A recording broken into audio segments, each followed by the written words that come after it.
এইরকম মৌলবি যদি আমাদের এলাকায় পাওয়া যেত, জুতা পিটা করতাম এদেরকে। আগে জুতা পিটা। তুমি যাবে না, না যাও, তোমাকে কেউ টেনে নিয়ে যায় না। আমি এটাই তখন থেকে বুঝাতে চাচ্ছি, কেউ যদি মিলাদ না করে, না করুক, সারা জীবন না করলে আমি বলতে যাব না, কিন্তু কেউ যদি মিলাদের উপর হামলা করে আমরা তাকে ছাড়বো। কেউ যদি শবে বরাত পালন না করে, না করুক, সারা জীবন যদি কেউ পালন না করে আমরা বলতে যাব না, কিন্তু শবে বরাতে হামলা করলে তাকে আমরা ছাড়বো। কবরস্থানে যাওয়ার পরে সর্বপ্রথম কবরবাসীদেরকে সালাম দিবেন। কি দিতে হবে ভাই? কিভাবে সালাম দিতে হয়? আসসালামু আলাইকুম ইয়া বিহাইজান। কি বলবেন?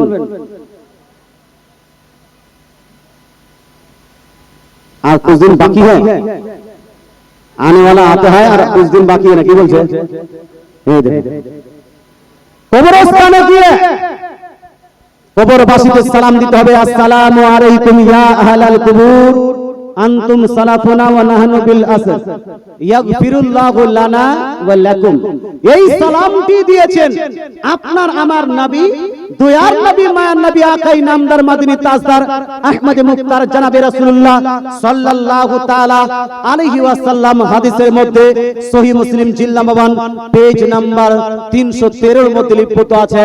সম্মানিত মুসলিম সমাজ, আচ্ছা আপনারা শবে বরাত পালন করেন, বলুন না, হালুয়া রুটি করেন। শবে বরাত পালন করেন কিসের মাধ্যমে? হালুয়ার মাধ্যমে। শবে বরাত পালন করেন কিসের মাধ্যমে? নামাজের মাধ্যমে। শবে বরাত পালন করেন কিসের মাধ্যমে? রোজার মাধ্যমে। শবে বরাত পালন করেন কিসের মাধ্যমে? কবর জিয়ারতের মাধ্যমে। কিছু মানুষ এইগুলা একটাও করে না, কিন্তু বিদআত বলতেও ছাড়ে। বিদআত বলতেও ছাড়ে না। এ মুসলমান, এক ওই বর্তমানের দিকে এক মৌলবি আছে, 24 পরগনার দিকে, যে মৌলবীর নাম হলো মুমতাজুল ইসলাম। এ বলছে যে 15ই শাবান মাসের 15 তারিখে কেউ যদি রোজা রাখে, এই রোজা রাখার কারণে ও জাহান্নামে যাবে। কেউ যদি শাবান মাসের 15 তারিখে রাত্রি জাগরণ করে ইবাদত করার কারণে ও জাহান্নামে যাবে। হালুয়া রুটি তৈরি করলে ও জাহান্নামে যাবে। এর কথাটা শুনে মনে হচ্ছে যে জাহান্নাম এর বাপ বানিয়েছে আর জাহান্নামের দারোগা একে করে দিয়েছে। না রে ভাই, না। মুসলমান আপনাকে বলতে চাই, কেউ যদি শবে বরাতে, দেখেন কি বলছে, আমি মুমতাজুল ইসলাম আপনাকে চ্যালেঞ্জ করে বললাম, 15ই শাবানে যারা রোজা রাখবে এইটার কারণেই তাদের জাহান্নাম। 15ই শাবানে যদি কেউ হালুয়া রুটি করে, 15ই শাবানের উদ্দেশ্য করেই যদি কেউ 100 রাকাত নামাজ যদি এক রাতে পড়ে, তার জাহান্নামে যাওয়ার জন্য নবীর কথা অনুযায়ী এটাই যথেষ্ট। কথা বুঝতে পারছেন? হ্যাঁ, আবার কিরকম যারা পাবলিক কানা পাবলিক আছে, ও নারাই তাকবীর লাগাচ্ছে। खुदा जब छीन लेता है तो अक्ल भी छीन लेता है। বলছে রোজা রাখলে জাহান্নামে যাবে, নারে দিবি। হে ভাই, আপনাকে বলতে চাই, কারো জাহান্নামে পাঠা এই বলার কারণে কেউ জাহান্নামী হয়ে যাবে না। তবে আমি বলছি, এই ফতোয়া থেকে যদি সে তওবা না করে মারা যায়, এর জন্য তো জাহান্নাম নিশ্চিত। এর জন্য জাহান্নাম নিশ্চিত। কারণটা কি? কারণ আমার নবী, আপনার নবী, দয়ার নবী, মায়ের নবীর থেকে আমরা কাউকে বড় মনে করি? আমরা মৌলবীদেরকে শরীয়তের আপনার ধর্তা মনে করি? নবী আজ থেকে প্রায় 1500 বছর পূর্বে ইরশাদ করেছেন, এ মা বোন, হালুয়া খেতে আবার বন্ধ করে দিবেন না। রোজা রাখতে কোনো মৌলবীর পাল্লায় পড়ে বন্ধ করবেন না। কারণ কাল কিয়ামতের মাঠে উত্তপ্ত ময়দানে আপনার যদি নেকি কমে যায়, ওই মৌলবীকে যদি বলেন, এ মৌলবী সাহেব, তোমার কারণে হালুয়া বন্ধ করেছি, তোমার কারণে মিলাদ বন্ধ করেছি, তোমার কথাতে আমি ফাতিহা বন্ধ করেছি, রোজা রাখা বন্ধ করেছি, এবার আমাকে কিছুটা নেকি দাও, ওই মৌলবীটা দিবে? এটা হানা বলুন না, দিবে না? তো যদি না দেয় তার কথা ধরবো কেন, মানবো কেন? মানতে যদি হয় তাহলে তার কথা মানবো যে আজকেও আমাদের কাজে আসছে, কিয়ামতের দিনও আমাদের কাজে আসবে। জোরে বলে সুবহানাল্লাহ। তিনার নাম হলো মুহাম্মদ সাল্লাল্লাহু তাআলা আলাইহি ওয়াসাল্লাম। জোরে বলেন সুবহানাল্লাহ। কিয়ামতের দিন আদম আলাইহিস সালামের কাছে যাবেন। আদম আলাইহিস সালাম বলবেন লাস্তু লাহা, আমি তোমাদের সাহায্য করতে পারবো না, সুপারিশ করতে পারবো না। আপনি নূহ আলাইহিস সালামের কাছে যাবেন। নূহ আলাইহিস সালাম বলবেন লাস্তু লাহা, আমি তোমাদের সুপারিশ করতে পারবো না, আমি তোমাদের সাহায্য করতে পারবো না। আমরা মূসা আলাইহিস সালামের কাছে যাব, মূসা আলাইহিস সালাম আমাদেরকে ফিরে দিবেন। ঈসা আলাইহিস সালামের কাছে যাব, ঈসা আলাইহিস সালাম আমাদের সাহায্য করবে না। দাউদ আলাইহিস সালামের কাছে যাব, দাউদ আলাইহিস সালাম আপনার সাহায্য করবেন না। ইব্রাহিম আলাইহিস সালামের কাছে গিয়ে ইব্রাহিম আলাইহিস সালাম আপনার সাহায্য করবেন না।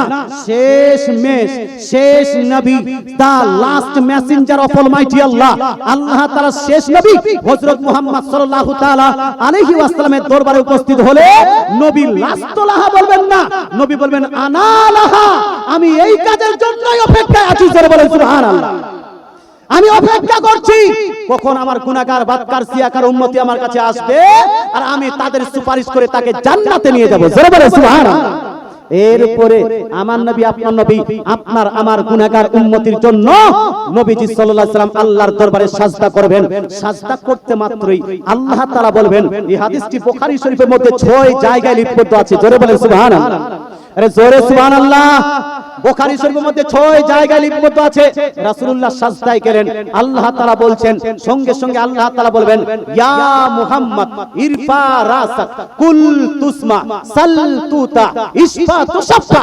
আল্লাহ তাআলা বলবেন হে মুহাম্মদ তোমাকে সাজদা করার প্রয়োজন নাই, মাথা তুলে নাও, আজকে তুমি বলো আমি শুনবো, তুমি চাও আমি পূরণ করব, তুমি সুপারিশ করো আমি সুপারিশ কবুল করে তোমার গুনাহগার উম্মতিকে জান্নাতে দিয়ে দিব। সুবহানাল্লাহ।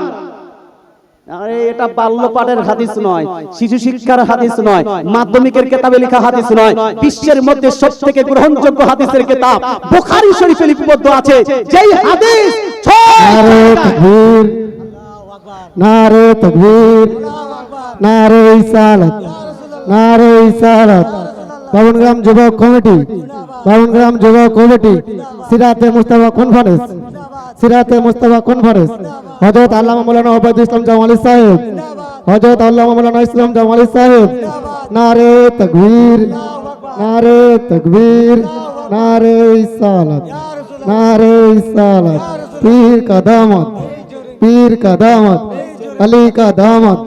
सिराते मुस्तफा कॉन्फ्रेंस, सिराते मुस्तफा कॉन्फ्रेंस। नारे तकबीर, नारे रिसालत। সাল্লাল্লাহু তাআলা আলাইহি ওয়া আলিহি ওয়াসাল্লাম। এই দেখেন আমাদের আজকের জালসার শেষ বক্তা হযরত মাওলানা ওবায়দুল ইসলাম জামালি সাহেব দেখেন উপস্থিত হয়ে গেছেন। মাশাআল্লাহ সুবহানাল্লাহ। এবার আপনারা আমার পরে পরে সুন্দর সুরে ওয়াজ শুনতে পাবেন। মাশাআল্লাহ সুবহানাল্লাহ।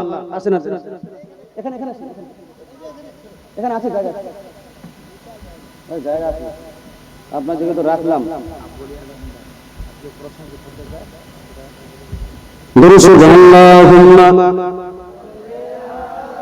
জায়গা থাকতে ওদিকে কেন?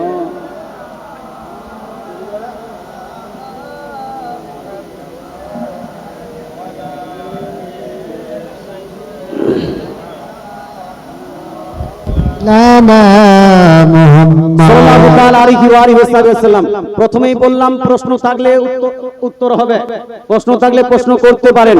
এখন পর্যন্ত একটাও প্রশ্ন আসেনি। আমি 10 থেকে 12 মিনিট আছি, তারপর বক্তৃতা সমাপ্ত করব।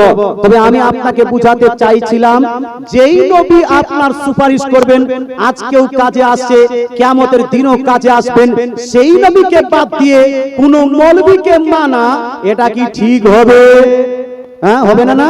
তো ওই মৌলবী কি বললো? এবার নবীর হাদিসটা শুনেন। এই হাদিসটি লিপিবদ্ধ আছে সিয়াই সিত্তার মধ্যে, অন্যতম হাদিসের কিতাব সুনান ইবনে মাজাহ জিল নাম্বার 1 হাদিস নাম্বার 1451 এর মধ্যে। কত নাম্বার হাদিস বললাম? 1451 এর মধ্যে রাসূলুল্লাহ সাল্লাল্লাহু তাআলা আলাইহি ওয়াসাল্লাম ইরশাদ করেন, ইদা কানাত লাইলাতুন নিসফি মিন শাবান ফাকুমু লাইলাহা ওয়াসুমু ইয়াওমাহা। মৌলবী বলছে রোজা রাখা যাবে না, কিন্তু নবী বলছেন শাবান মাসের 15 তারিখের রাত আসলে, শাবান মাসের 15 তারিখের রাত শাবে বারাত আসলে তোমরা সেই রাত্রিতে জাগরণ করে আল্লাহর ইবাদত করো। জোরে বলেন সুবহানাল্লাহ। রাত্রি জাগরণ করে তোমরা আল্লাহর ইবাদত করো, আর দিনে তোমরা আল্লাহর ওয়াস্তে রোজা রাখো। জোরে বলেন সুবহানাল্লাহ। রাত্রি জাগরণ করে আল্লাহর ইবাদত করতে বলেছেন রাসূলুল্লাহ, দিনে রোজা রাখতে বলেছেন রাসূলুল্লাহ। এবার সারা পৃথিবীর মৌলবীরা একদিকে কথা বললে, সারা পৃথিবীর মৌলবী অন্য জায়গা থেকে ঘুষ খেয়ে, অন্য জায়গা থেকে ডলার পেয়ে, অন্য জায়গা থেকে ডেলিভারি পেয়ে, অন্য জায়গার চাপলুসি দালালি করে যদি বলে রোজা রাখলে জাহান্নামে যাবে, আমি বলবো সারা পৃথিবীর মৌলবী একদিকে, আমার রাসূলুল্লাহ একাই একদিকে। আমরা যাব কোন দিকে? তো আমাদের স্লোগান হবে দয়ার নবী যেই দিকে, আমরা আছি কোরআন হাদিস যেই দিকে, সুন্নি মুসলমান। সারা পৃথিবীর মৌলবী একদিকে যদি দলিল দেয়, সুন্নিরা একাই যদি একদিকে দলিল দেয়, সারা পৃথিবীর মৌলবী থেকে সুন্নিরা বেশি দলিল দিতে পারবে। জোরে বলেন সুবহানাল্লাহ। কথা বোঝা গেল ভাই? তবে মৌলবী লাগবে দলিলওয়ালা।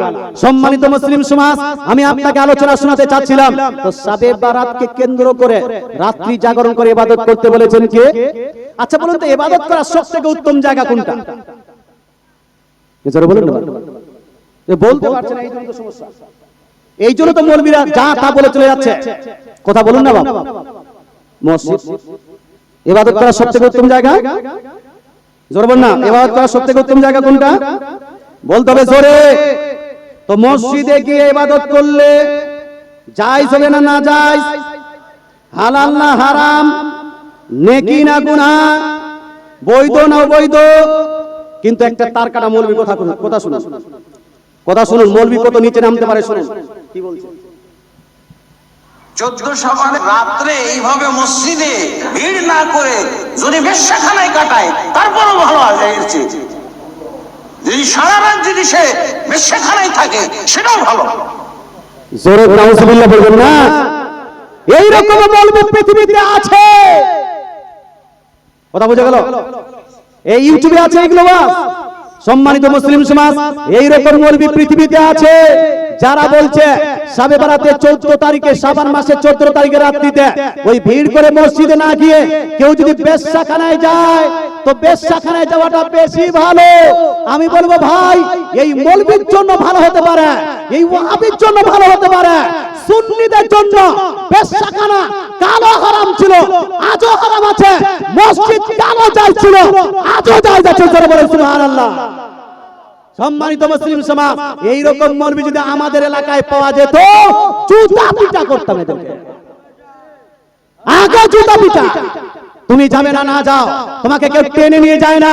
আমি এটাই তখন থেকে বুঝাতে চাচ্ছি, কেউ যদি মিলাদ না করে, না করুক, সারা জীবন না করলে আমি বলতে যাব না, কিন্তু কেউ যদি মিলাদের উপর হামলা করে আমরা তাকে ছাড়বো। কেউ যদি শবে বারাত পালন না করে, না করুক, সারা জীবন যদি কেউ পালন না করে আমরা বলতে যাব না, কিন্তু শবে বারাতে হামলা করলে তাকে আমরা ছাড়বো না। কেউ যদি মাজারে না যায়, না যাক, তার ব্যক্তিগত ব্যাপার, কিন্তু কেউ যদি মাজারের উপর হামলা করে আমরা সুন্নিরা তাকে ছাড়ি, কিয়ামত পর্যন্ত তাকে ছাড়বো। এইরকম মৌলবী পাওয়া যাবে। তুমি না করো, তোমাকে করতে কেউ বলছে? কে বলছে? হে মুসলমান, আপনাকে বলতে চাই, এর নাম হলো আকরামুজ্জামা। কি নামে? আকরামুজ্জামা। আসল নাম, আসল আকরামুজ্জামা যদি হতো এটা হতো না, এই কাকরামুজ্জামা। এই জন্য এরকম কথা বলেছে বাংলাদেশের বক্তা। আল্লাহ তাআলা বুঝার তৌফিক দান করুক।